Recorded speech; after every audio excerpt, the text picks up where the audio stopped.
You're road tripping to America's best music venues with Kyle Lamont. On this episode, we head to the quiet side of Mount Desert Island for a stroll around Southwest Harbor with jazz musician and film composer Ryan Blotnick. This is ConcertCast the podcast, an audio atlas filled with music maps, conversations, and discoveries to help you navigate America's soundscape and tune into every state's live music scene. Concert culture is travel-centric, and every venue has a voice, so let us go and listen. Created and hosted by Kyle Lamont.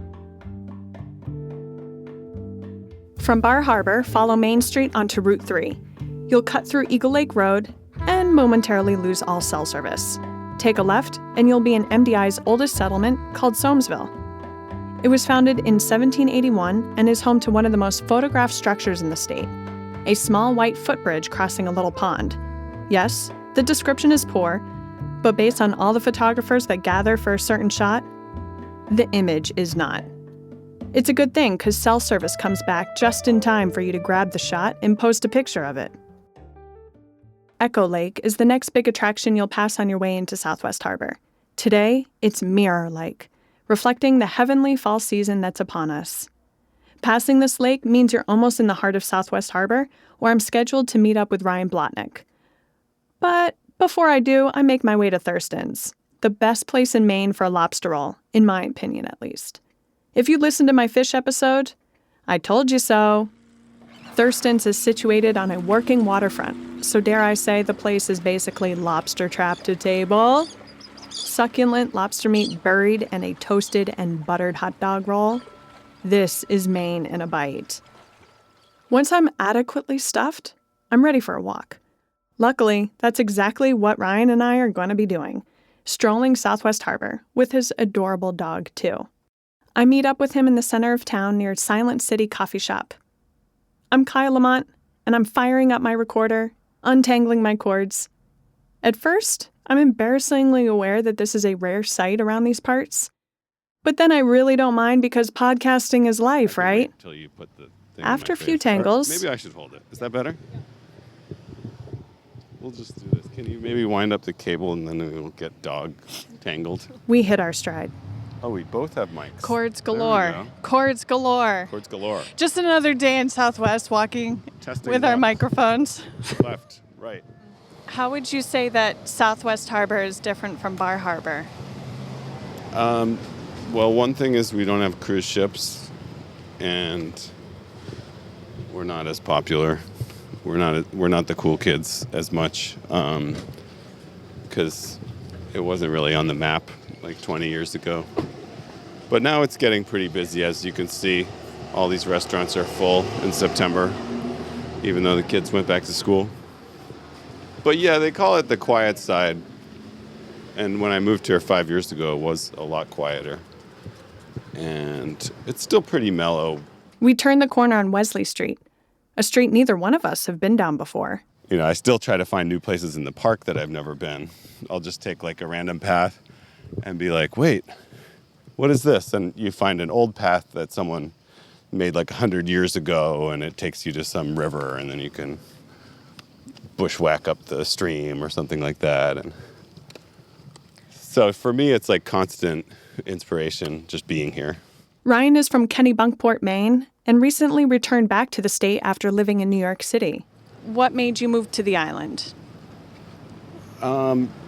Well, a number of things. One of them was just like getting burned out on a certain kind of lifestyle in the city. And, you know, one of my biggest sources of inspiration, I think, is nature and connection with just, you know, being in beautiful places.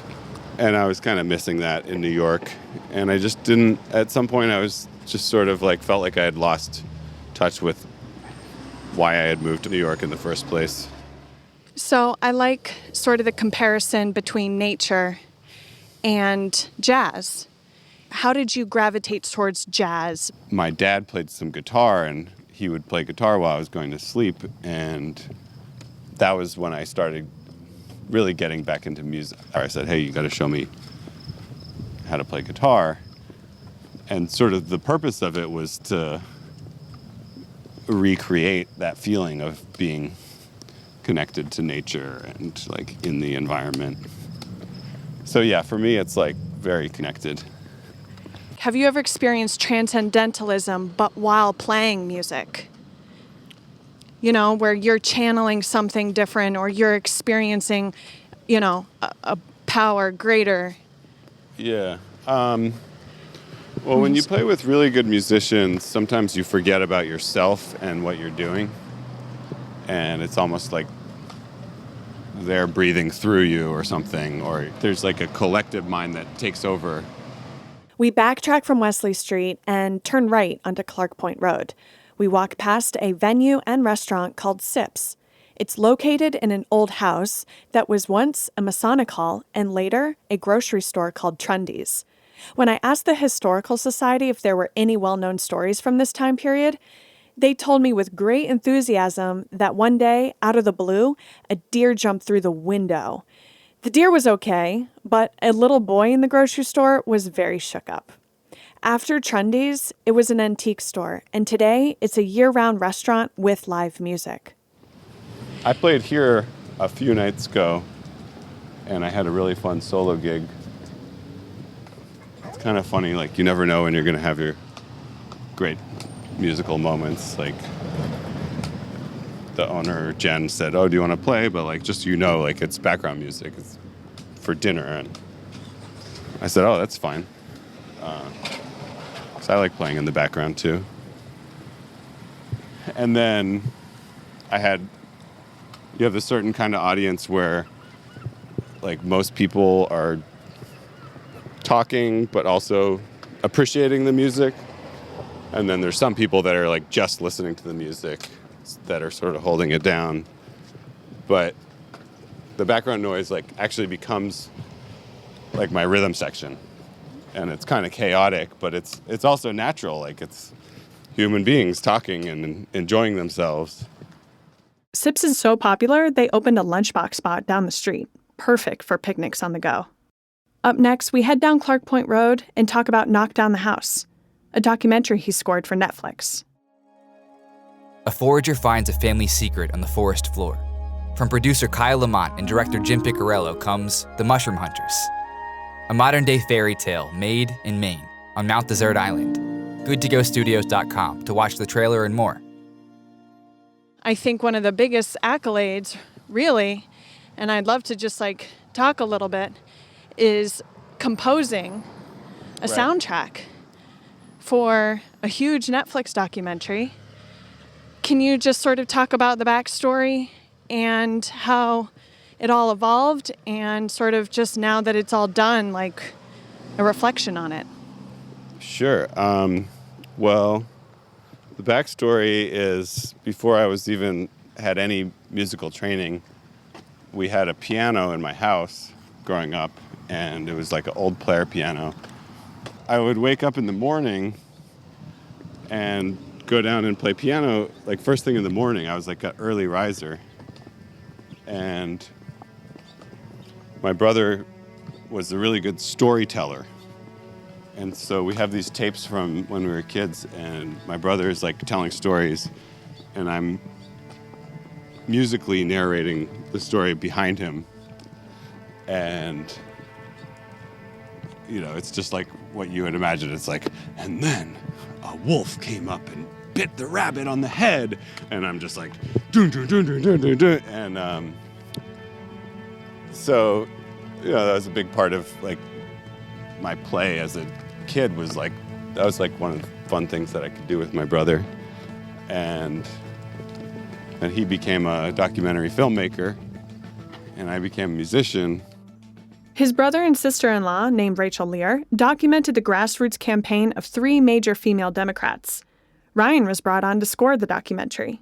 This time, it was kind of like a dream because we mocked the whole thing up on the computer with all the MIDI samples, and then I printed out sheet music for all these great string players and, piano and keyboards and myself recording the guitar stuff and some bass. And then we got to bring it alive, It felt like resurrecting the dead. Like, there's something about computer music always feels a little bit, boxy or square or something. And then you get real string players to play something that's super simple. It was really my first time, really writing string parts, except for college. And it was amazingly forgiving.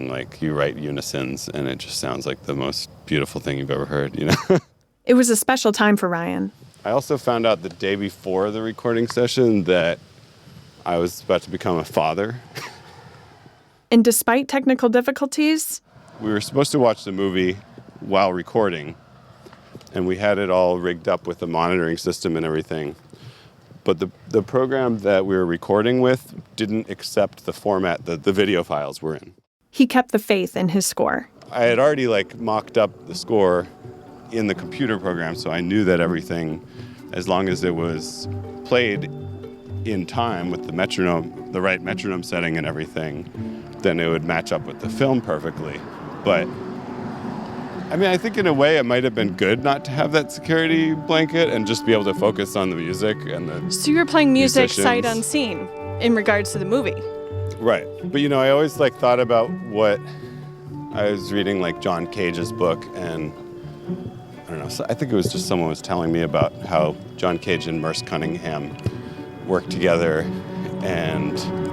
but they had this sort of theory that music and dance should coexist, and they should be part of the same creative process, but not necessarily like one person does a certain dance move and then the music reflects that. They can exist in the same realm, but without interacting really. It's more just about having the right rhythmic feeling. The tempo is super important. There were pieces where I would write a piece of music, send it to Robin and Rachel, and they would come back and be like, "This is amazing, but we took it in the computer program and slowed it down to 66%, and then it works really well." So then I would rewrite it 2/3 of the tempo, and then we'd have it. Or, I don't know, it's just and there was other things where the key made a big difference, which in a way that I'm still kind of baffled by, because I don't have perfect pitch, and I hear things pretty relatively, but sometimes the difference between something being in B flat and being in B was major. It would just feel like a different scene. And that was really interesting to me. What was your reaction to everything, especially all the hype and, the political storm, just that, it, like I said, it was just Right. good timing when that came out, which is, half the battle with any film. Right. Well, Were you expecting as much publicity or attention and, I what? kind of got an inkling of it while I was working on the score, because while I was working on the score, things were unfolding really quickly, and AOC was becoming a huge celebrity. And by the time we, got into Sundance, then we were okay, not only are we in Sundance, but this is going to be one of the biggest films of Sundance, because AOC was front page news all the time. So it went from 0 to 60 really fast. Even when I first got started on the project, we already knew that it was a really important story that they had captured. Now that the storm is settled, Ryan is back home, playing local gigs with friends. There's a lot of people that, especially musicians around here that I play with, that are really supportive and really excited to play with me. And I think because there's so many musicians, okay, here's another advantage. I'm an optimist, so I like to look on the bright side, but another advantage of living here is you just get forced into doing a much wider variety of things. And you're playing with musicians that are younger than you, that are older than you. You don't have the choice to just completely pigeonhole yourself into one little territory of the world. And I think that can be really good for you, especially for like just keeping your mind open and making you realize like there's more to the world than just whatever. As we walk by one of his friends' house, he's excited to tell me about their future plan.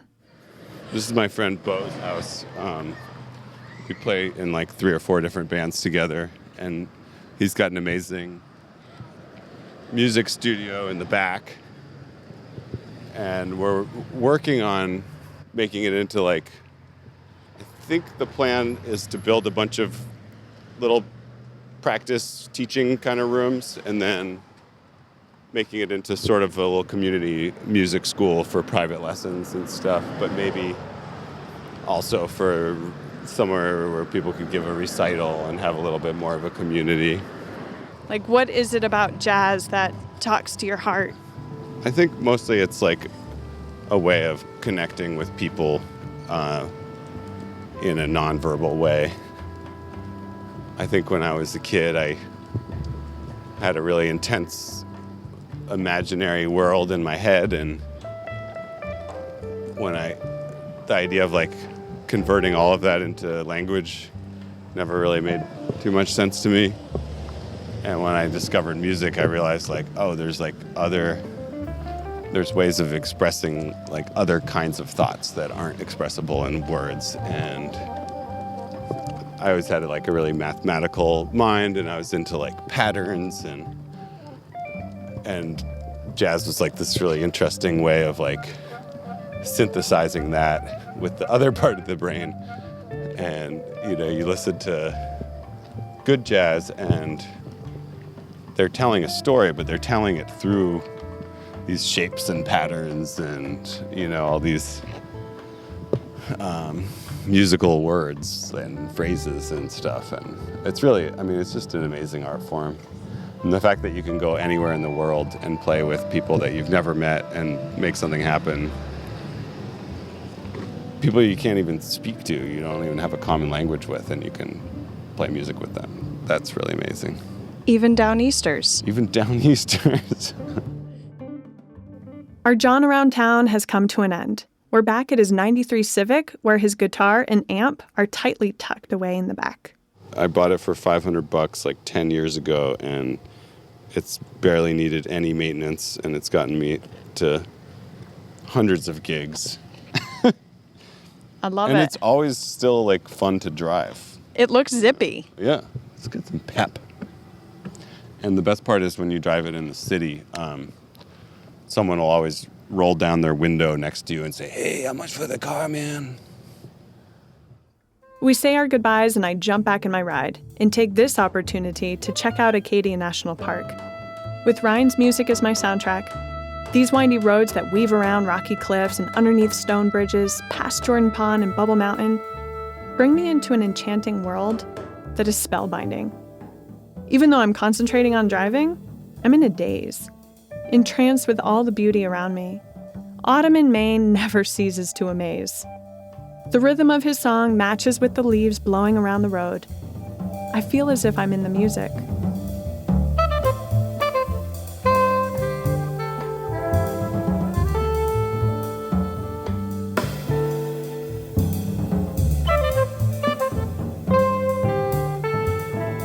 Before I know it, I'm back in Bar Harbor. I park at the waterfront and walk along the dock. The sun is setting on Frenchman's Bay, and Bean Island is ablaze. If I squint hard enough, like really hard, I see the porch lights on at our home in Sullivan. Next episode, Lamont catches up with Craig Grossi, a military veteran whose inspiring memoir about rescuing a stray dog from the streets of Afghanistan was finished while staying at the Lucky Stone Retreat in Sullivan. Every event, just about every event that I have, every speaking event, I talk about Sullivan, and I talk about, how I ended up there. So we'll always be, just eternally grateful to that community. There are so many places to stay in Southwest Harbor. At Acadia Yurts, you'll be comfortably close to nature but not too far from town. And if time permits, see the island by water with Sail Acadia. Ask for Captain Carl and tell him Kyle sent you. Subscribe, rate, and review ConcertCast on your podcast app of choice. Type in concertcast.live for a music-centric itinerary and to learn how you can be part of the show. and find us on Spotify to listen to our Maine music playlist. This has been a Good To Go Studios production made in Ellsworth, Maine. Our resident mastermind is Mark Tuckashan. Our editor and engineer is Pete McGill. And special thanks to Ryan Blotnick for the songs Knock Down the House and Beat the Machine, and to Tony Reif of Songlines Recordings for the song Kush from the album Kush. Thank you to Pepper Little, Abby Rock Jessamine, Corey Chandler, Amy Charlie, Emma Teamy, Eddie Contento, Jesse Kudo, and thank you for listening.